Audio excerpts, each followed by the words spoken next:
And this is our weekly walk and talk. I was debating on what to do today because there was supposed to be a 95% chance of rain, and it hasn't rained today yet. It's windy. So, if you're listening, please let me know how my connection is. I do have a backup plan, but I am staying close to home, not going anywhere crazy, so the connection should be okay. You can see the clouds are up there. They're waiting. I said as soon as I came out and started walking, it'll probably start. But if that happens, I know what I'm gonna do. So, but I'll wait until anybody gets in here and can let me know. Hi, Meg. How's the connection and the sound? Can you hear me okay? I hate having to ask that, but I don't have a way to check it when I'm on my phone. I can't hear myself. Hope you're having a great day. Uh-oh. Can you hear me? Can you hear me?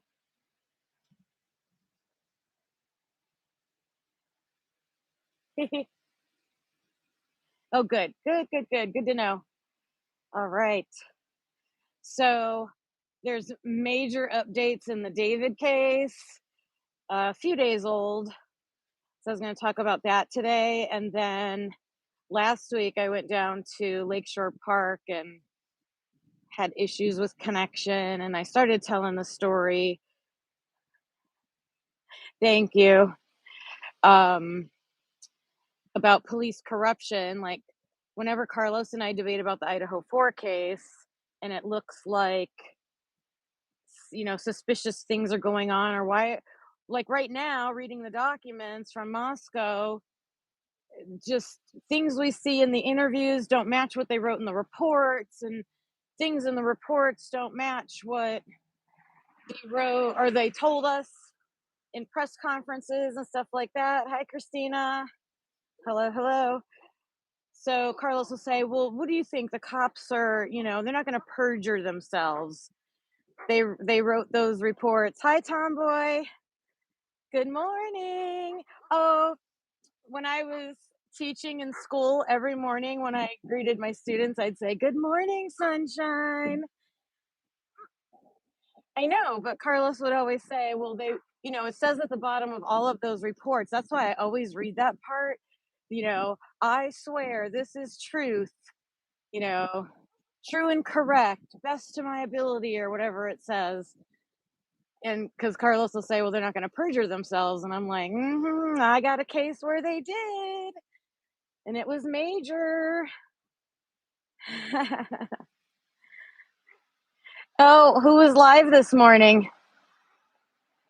I didn't go on. I was getting ready to do this. By penalty of perjury. I'm going to make a t-shirt that says that. I'm making a list. By penalty of perjury. Yeah. Lori, yay, hello. Lori and I also go back and forth talking about the Delphi case. Do you guys also follow that? Oh, Christy, I got to get over there and see. I think I did see she's still dropping. It looked like an interview. Did she drop an interview? I got to go check that out.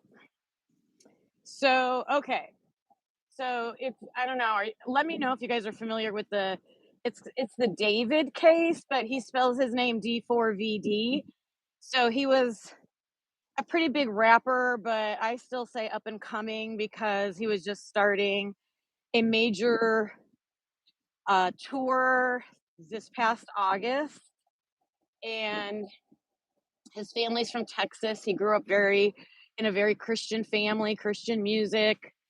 But his songs and music are very, like, saying they're very dark is an understatement.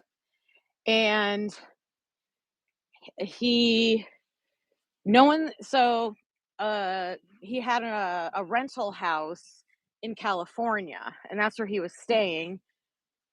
close to Hollywood. You kicked yourself out of chat again. So this David had, oh, the wind's picking up. Maybe I'll stay on this side of the street. There's no wind over here. Oh, I was going to say, I'm going to interrupt my story. So I'm in Northeast Ohio, and I am bound and determined to do these walk and talks every Wednesday, no matter what the weather is. But we have officially entered our 8 months of crappy weather. It's just going to be 8 months of cold, rain, wind, snow. I say in about a month, be expecting my videos to be, oh my gosh, look how much snow we just got. So it turned fast because last Wednesday I was in shorts. So that's our saying around here, like, don't blink because don't blink because the weather will change. Yeah, the wind is brisk. I will say that. The wind is brisk. Your third summer, I'm so jealous. Yeah, we're, of course in fall right now. The only thing good about it is the trees that are changing colors. Like you can see the one behind over here. See the orange on it? That's really pretty. I love the heat too. I live in the wrong place. And I'm not kidding when I say 8 months of crappy weather. You'll see because I'll be documenting it. Oh my gosh. That's my favorite weather. 92 and sunny. Oh, enjoy it for me. I only like it if I can like be in a pool or something, but I will go. I'll do yard work when it's that hot out. I don't care. I don't care. Okay, so this David case, he was seen with an underage girl hanging out all the time. She's from a local town. They found her body in the trunk of his Tesla car in September, I believe. I think it was September 8th. And it was just parked in this really nice neighborhood because he was staying in a, really expensive, tens of thousands of dollars a month house. And the car was parked like right near this house, not far away. So no one's been arrested. There's been lots of speculation because the girl they found, her name is Celeste, and they're seen together. He has a song with her name in it. She would run away from home all the time. So, and the reason they found her body was because in this neighborhood, if you park, because they clean the streets, so they'll only let your car be parked in one spot for like so long, and then the car got so many tickets, they ended up towing it, and when they towed it, they discovered the body. My hand, yeah, I've had this. I heard it in July. Like, no joke. I heard it in July. It took me until like September to get a good splint on it. And I've had MRIs and x-rays. Nothing's broke. It feels like it's broke. Not the pain. I don't have pain. Yeah, Celeste Rivas is who I'm talking about. I don't have pain in my hand. I just can't move my thumb. Like I can't bend it. So the MRI just showed tons of inflammation, and they said I had Viquer veins syndrome. I don't know. So I'm keeping it wrapped. I know it's been months, and I'm just gonna keep. I was a couple minutes late turning on the live because I there's things that I just can't do because you have to like put pressure on it, and I couldn't zip my coat.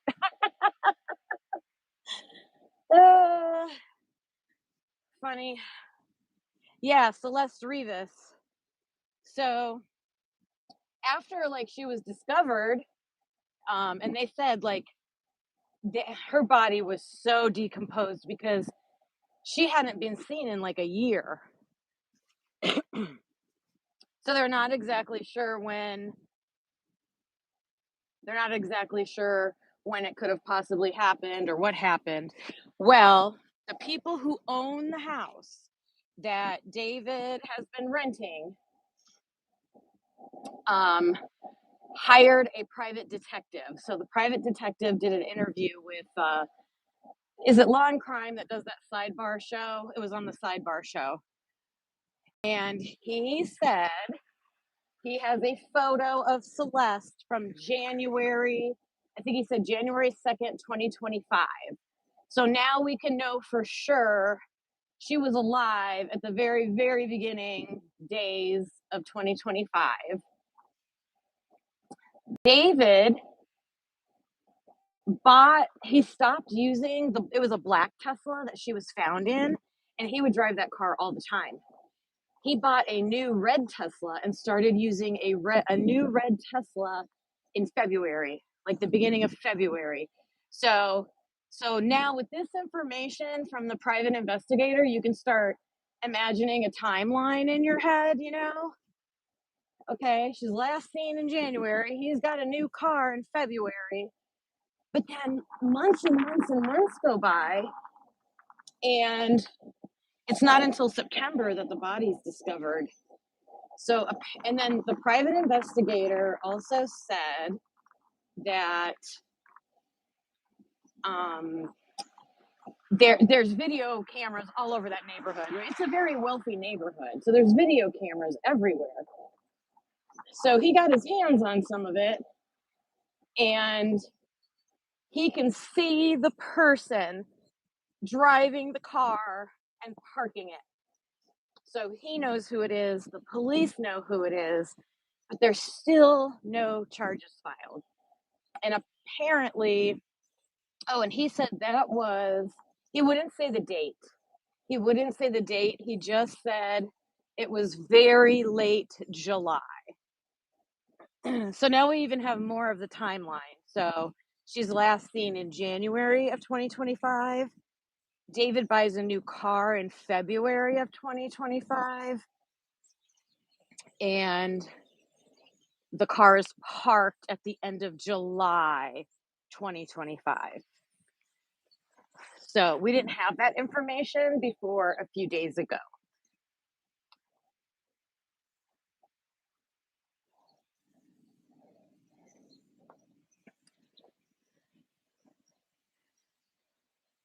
Yes, Tomboy. Did you have that before?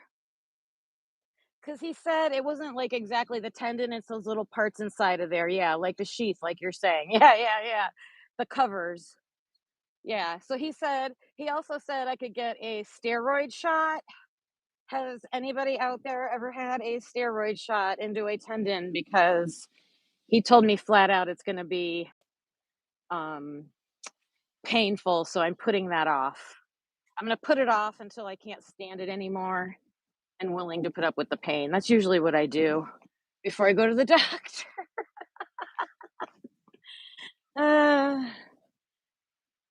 That poor girl was possibly in that trunk for 6 to 8 months. Yes, Tomboy. And it seems like the condition of the body makes it seem like that might be accurate.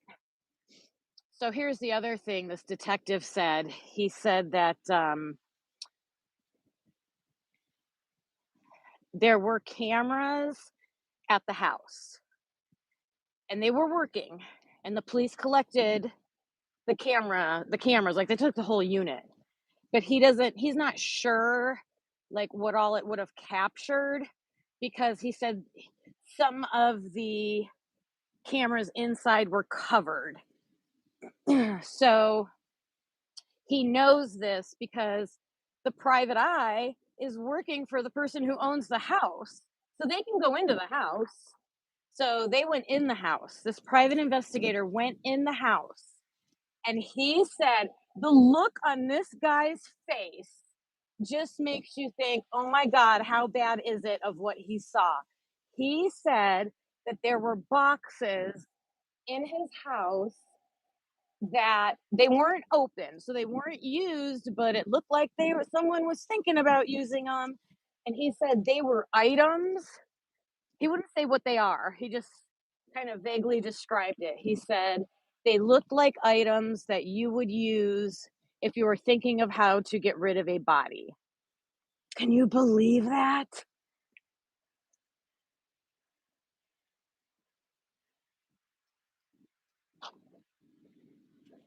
Oh, tomboy, why do you say don't ever get it in your upper extremities? Let me know.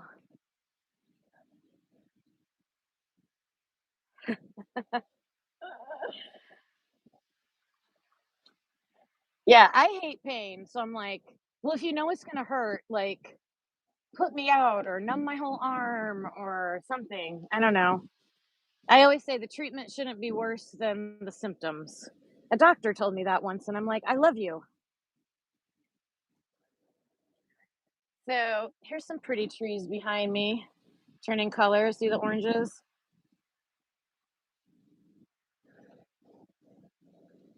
Yep. So I just started. I told Carlos this last night. I'm like, could you imagine like what was in those boxes? I was like, was it like tools for dismembering? Was it like a wood chipper? Like my mind went way down, like disgusting possibilities because that's what that guy made it seem like. Like it was horrible. The other piece of information he had was uh, they know someone was in the house. Oh, so I don't know if I mentioned the day that the car was parked in late July was the exact same day that later that night, David got on a tour bus and left for his tour. So that's very coincidental. Oh, interesting. I will look into that more. Well, it's supposed to fix it though, isn't it? Oh my gosh. Oh my gosh. Yeah, I'll look at I'll ask lots of questions. I always ask lots of questions. So, yeah, interesting timeline there that he gets on a tour bus the day her body or the day the car is parked. Um Makes it, I mean, could be coincidence, but could also make it seem like planned perfectly, you know? Oh, wow. I feel bad for you, tomboy. Did it give you any relief eventually? I hope. Hope it was worth it. Um, yeah, so the only other piece of information is that they know that someone was in that house after the car was parked and before the police issued a warrant on the house, which I believe was like September 19th, somewhere around there. So someone was staying there. And if they were staying there, they would have access to that car.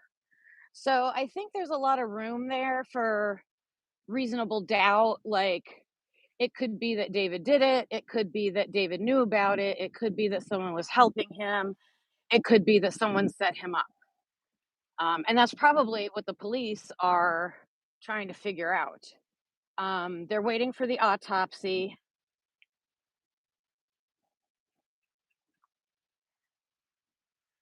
Oh my gosh, the doctor mentioned that surgery. And he kind of made it seem like people, the way the doctor said it to me was some people come in and want to go straight for the surgery just because they're like, just fix it and get it done. And he kind of made it seem like he didn't really, recommend that. And I was kind of like,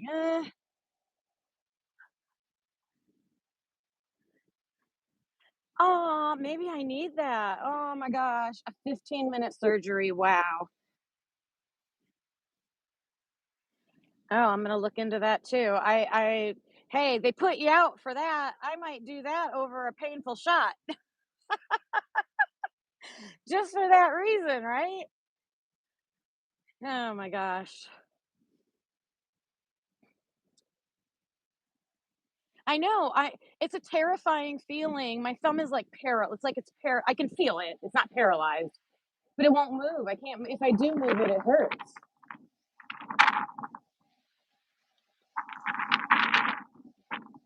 Crazy.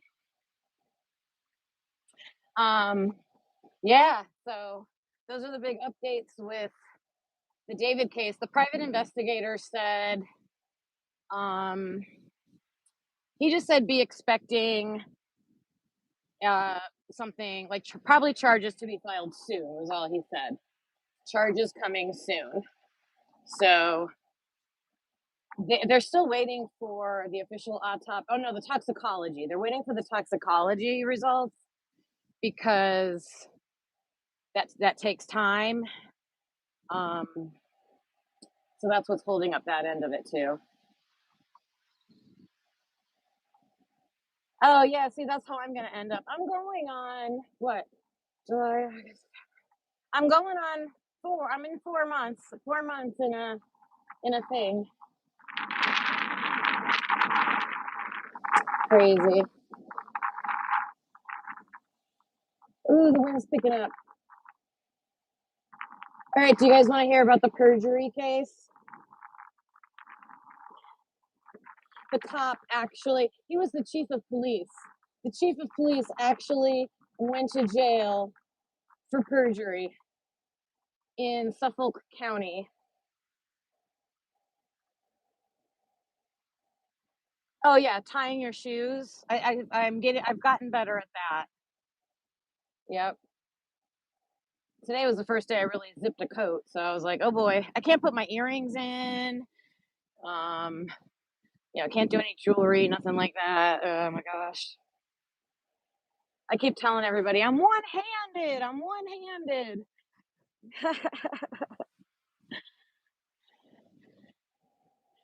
All right, so I'm sure you're all aware of the Long Island serial killer case, but you might not know all the little backstories behind it, and that's what this is. I got this information. I listened to it like probably, I don't know, 7, 8 years ago. There's a podcast called Unraveled, and it's by Billy Jensen and Alexis Linkletter.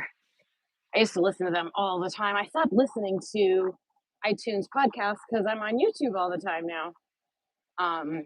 But there's some good ones out there. So Alexis, the host, went to school with this kid named Chris Loeb, and he reached out to her because of this case. So he reached out to her and he's like, I'm in trouble and I need help. So we'll get to him in a minute, but I always start talking about this case with Shannon Gilbert. She was the first girl she was a sex worker. She got a date on Craigslist and went to a house in Long Island, and she had a driver. Like, she had a guy there for protection. She calls 911 in the middle of the night, like, I don't know, 4 in the morning or something. 4 a.m. Got to get those in there. And she's freaked out. Like, she's asking for help. She's telling them she's on Long Island, but it was really Gilgo Beach. It was really Gilgo Beach. So they had a hard time like locating her through 911.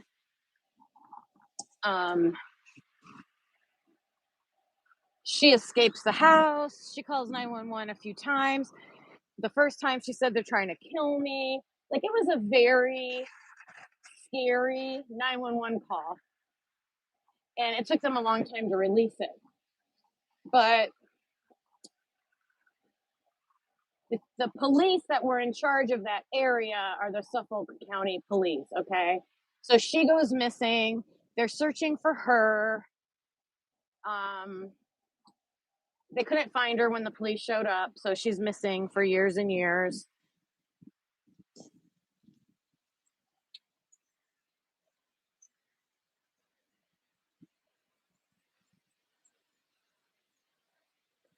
Oh, hi, Mark S. Mark Schumann. Hello. Thanks for sharing that. I'm glad he's doing better. Tendon and nerve pain is no joke. No joke. And thanks for sharing with me. I'm always looking for options. So, okay. So the police, the chief of police at that time, is this guy named James Burke,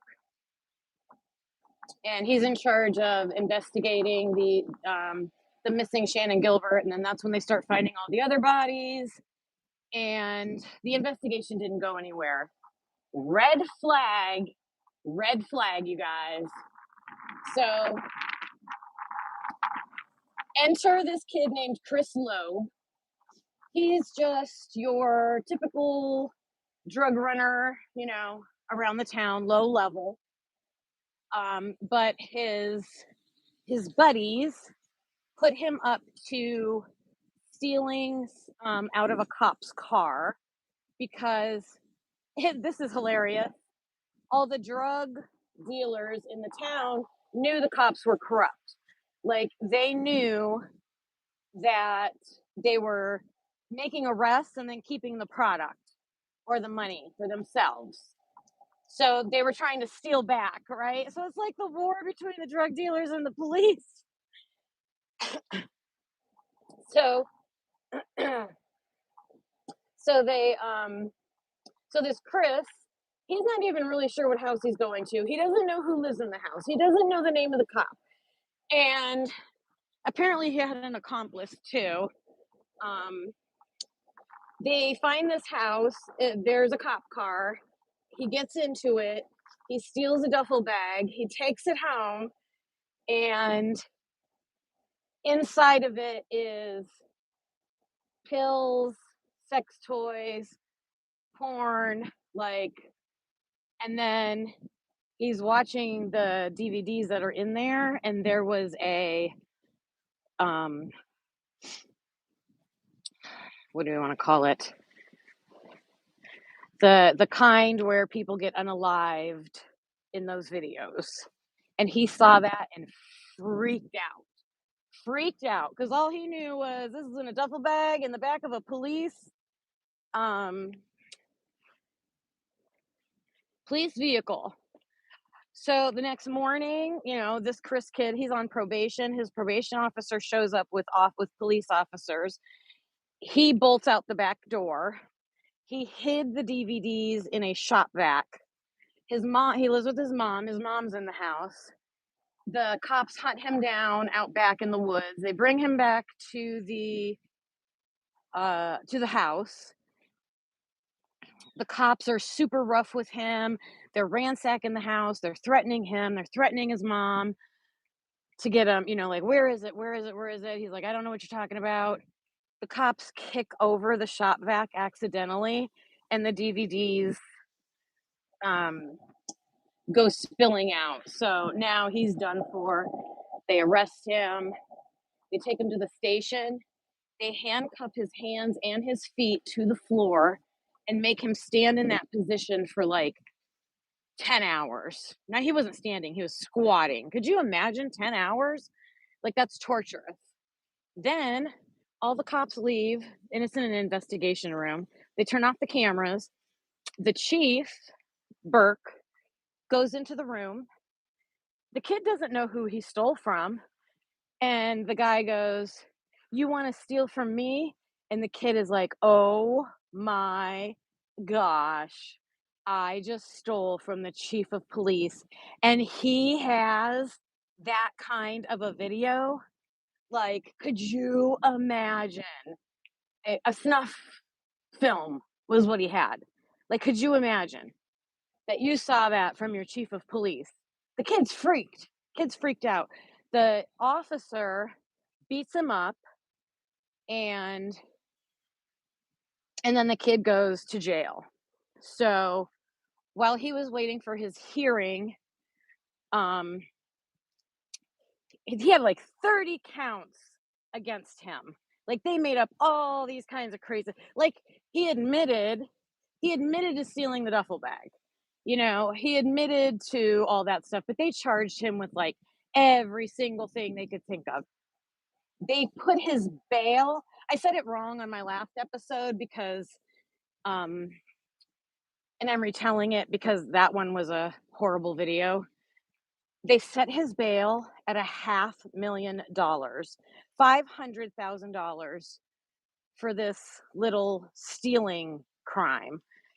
So, so he doesn't get out, and he decides to fight, and his defense, um, I mean, he's admitting to the stealing, but he tried to bring out in court how the cops treated him, right? So his civil rights were violated because they didn't have a warrant when they went to his house, and the way they treated him and beat him up in the investigation room. So he tries to make this civil case or this my civil rights case. Oh, Christina. They were trying to help me. I'm sorry. I'm sorry. So let's see. All the cops, so this is where the hearing happens. All the cops get on the stand and defend the chief. So they all lie. They all perjured themselves. The chief perjured himself. All the officers that got called to the stand perjured themselves. So no one can tell me that police officers wouldn't do that because yes, they would, and it has happened. So just remember that little tidbit whenever anybody says that. And so at that hearing, the kid gets sentenced to like 3 years. So Chris Loeb, Christina, um, he gets 3 years. While he's serving that 3 years, a civil rights attorney takes notice, hooks up with him, and she's going to fight for him. But, oh no, before that, I'm sorry, because he alleged the civil rights thing, the state police and the FBI launched an investigation, but nobody would talk. So they closed it and they never found anything. Okay. So then you enter into this civil rights attorney. Skull, hello, hello. This civil rights attorney, she opens it back up again. And I don't know how it happened, but some lowly little rookie officer found a conscience and spoke and told the truth. And once one person did, I can't say everybody, but more and more and more people came forward and told the truth. So, oh, I'm sorry, tomboy. You need to get some sleep. Take a nap. I know. I stayed up late listening to Outcast. I didn't listen to the whole thing, but was it a female officer that came forward? I don't remember the name. I don't think so. I think there is a female officer that shared information, but I can't remember. I can't remember. So, because they corroborated what Chris Loeb was saying, he got released early because they violated his civil rights. The Chief Burke got brought to trial, and he was found guilty of perjury, I believe. Um, and he got 46 months, something like that.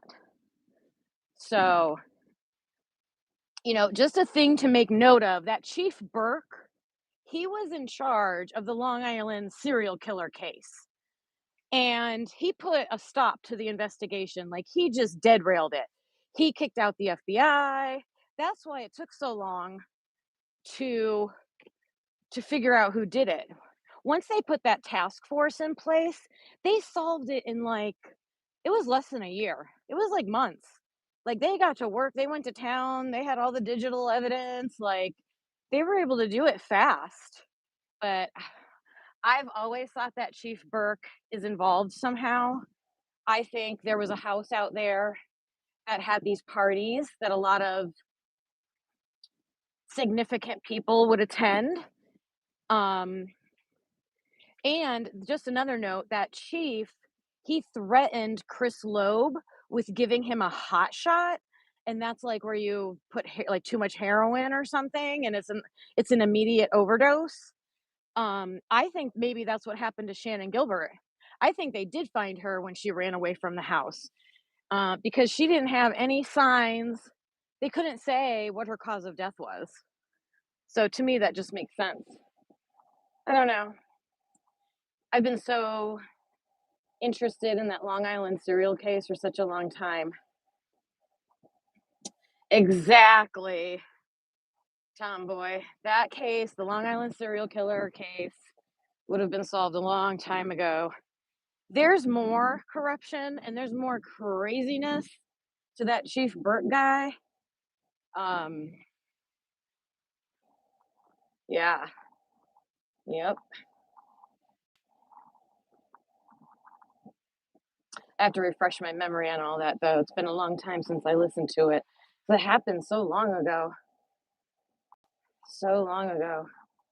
So when I was watching Outcast last night, I saw Emily's. I have to practice. I kept saying her name wrong on when I'm reading the documents. Emily Alant. Am I saying it right? I was saying it wrong. And someone called me out, which I appreciate. Like, I don't want to say things wrong. So I appreciated the person. Hi, Brooke. There she is. How are you today?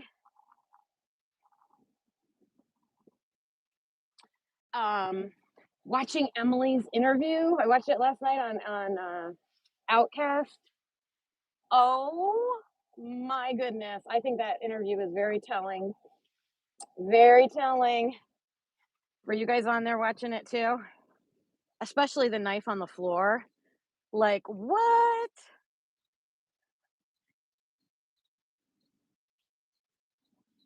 You know, that's what I keep saying. I think I said at the beginning of this episode.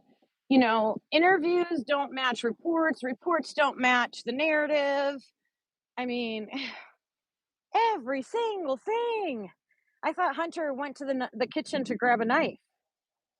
And then Emily says, "Oh, I walked in the house and saw a knife on the floor immediately." Like, what?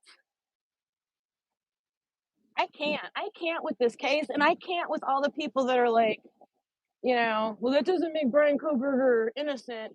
No, but it sure doesn't make for a very good investigation. Crazy. That was the biggest thing that stood out for me there. It did seem like, once again, another interview where something was said. Like, why didn't he ask a million questions about that knife being on the floor? Was there blood on it? Where exactly on the floor? Like, I couldn't even understand. To me, it sounded like she was first trying to say it was like on the first floor. Do you guys agree with that? Do you think she was first trying to say? Because she said, "I saw it as soon as I walked in," and that would be the first floor. And then they kind of had this like weird back and forth with like body language and him and Han and him interrupting and asking questions. And then she's like, "No, upstairs on the second floor." And then I thought, okay, she's saying outside Xana's room. And then she's like, "No, by the steps." But I don't know.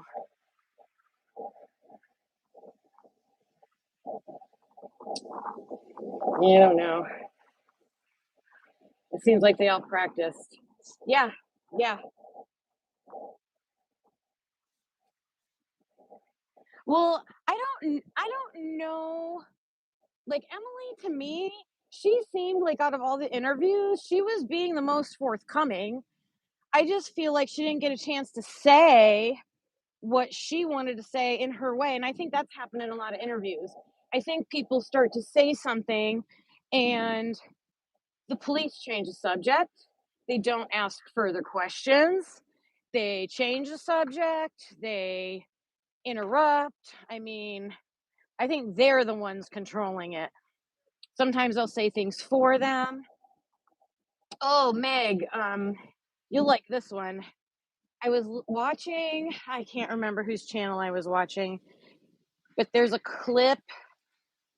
It's a police officer's body cam. I want to, is Gilbertson one? Is he like a recent one that was released? I want to say it might be his or an interview. Maybe it's an interview. No, it's when one of the cops are talking to all the kids, and the cop says something like, well, we want to make sure what you don't know. Maybe it's when they were going house to house.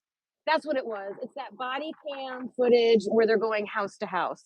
Sorry, you guys, I have to talk myself through it.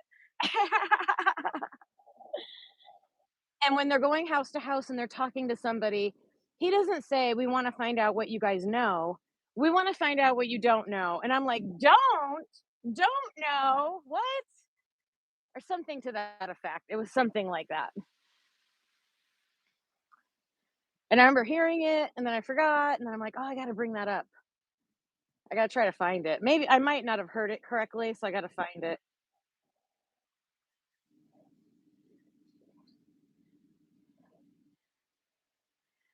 Oh, nice to have a source.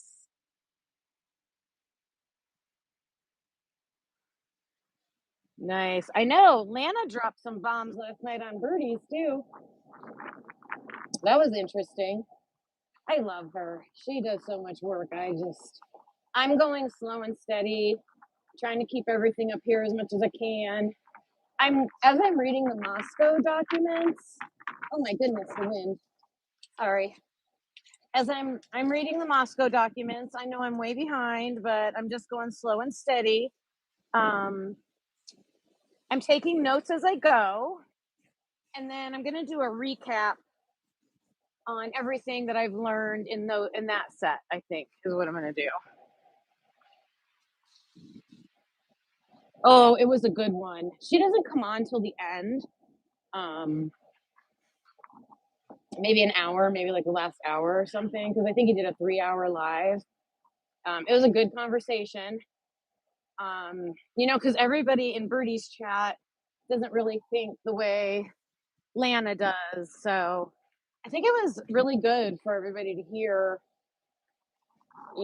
her. She's so just stick to the facts. Oh yeah, Lana's the OG. Like I can't even you know, think to compare to that. She's great. Your third thumb drive? Oh, I've got well, like with the videos and stuff that I make, yeah. Yeah, and I have documents saved in my drive. I know. I've been following the case since the beginning, like the very beginning. Very, very, very beginning. It's just at first I was on TikTok. I would say for probably like the first 5 months I was on TikTok. And I didn't even realize that there were creators on YouTube doing what they were doing. And someone was on TikTok and mentioned a creator, might have been Lana. She might have been the first person I found. And then that's when I went over to YouTube and then I found CJ and went from there.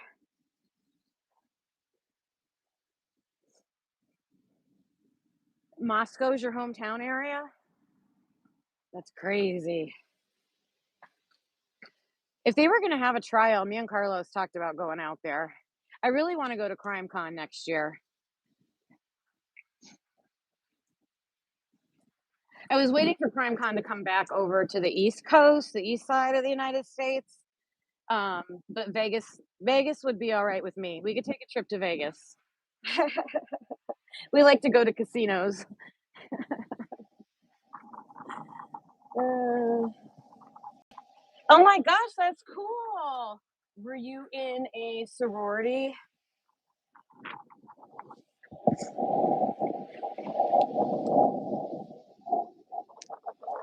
Oh, so you can like picture everything when they're talking about this case. Wow.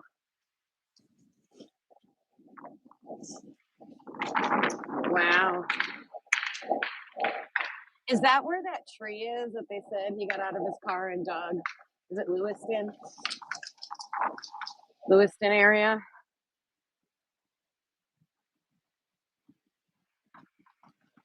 You had no idea you could count on it. You're not alone, Brooke. I'm discovering new things every day. New things are I'm like, oh, I didn't know you could do that. Oh wow. No Disney, yeah. I graduated from Kent State here in Ohio. Um I did not do the sorority thing, no, outside of Genesee. Oh, okay. All right. Well, I just made it to the point where my phone's about to die. So, oh my, listen to that wind. Oh my goodness. Look at the trees. Maybe behind me is better. Sorry, I'm spinning you around. Look at the trees. It's like the Wicked Witch is gonna come flying by.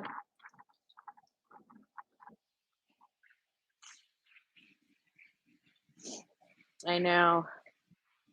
All right, everybody. I think I'm gonna read some more docs today. I gotta start pumping those out. They're interesting, and I will definitely be in the chat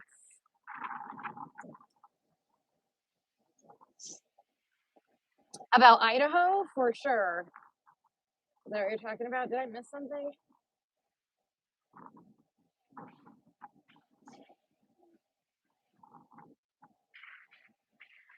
Yep, I think that's what you're talking about. Yep, yep, yep. For sure. Oh my goodness, my eyes are watering. All right. Thanks for joining me for my walk and talk this week. Yes, yes, yes, yes. We could talk like, I mean, following it from forever, like how things have changed. And I'm even now, I'm like, my mind is starting to change now. Like, not about Brian or anything like that, but like maybe the reasons for the plea, uh, why the plea, things like that. I love you guys too. You guys are my community on here. Have a great day, everybody, and I'll see you later.